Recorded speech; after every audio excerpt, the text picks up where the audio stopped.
నా డైరీలోని పేజీలు మా రెండో అన్నయ్యని పరిచయం చేయబోతున్నాయి ఈరోజు. మండుటెండలా మభ్యపెట్టాలని చూస్తావు కానీ హాయిని పంచే పండు వెన్నెలవి నువ్వు. చదువుకునే రోజుల్లో పుస్తకంలో విషయమంతా మస్తకంలోకి పాకిపోయి కలలో కూడా పాఠ్యాంశాలనే కలవరించావు. సాటి లేని మేటి కాలేజీల నుండి స్వాగతం అందుకున్నావు. సెలవులకి వచ్చినప్పుడు చదువుని చుట్టేసి ఆటల్లో మునిగి తేలుతున్న మమ్మల్ని చూసి మనసు మెలిపెట్టినట్టుగా మదన పడిపోయావు. హుటాహుటిన సరస్వతి టీచర్ దగ్గర ట్యూషన్లో చేర్పించి మమ్మల్ని గాడిన పడేలా చేశావు.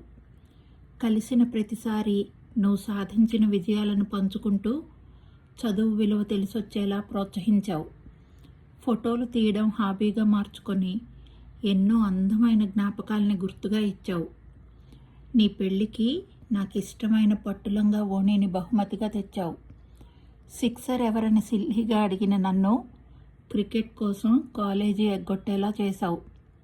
అమ్మా నాన్నలకైనా అన్నదమ్ములకైనా అక్క చెల్లెళ్ళకైనా నేనున్నానంటూ నిమ్మళాన్నిచ్చావు. నిలకడగా నడుస్తూ మాకు నింపాదిగా నడిచే మార్గాన్ని సూచించావు.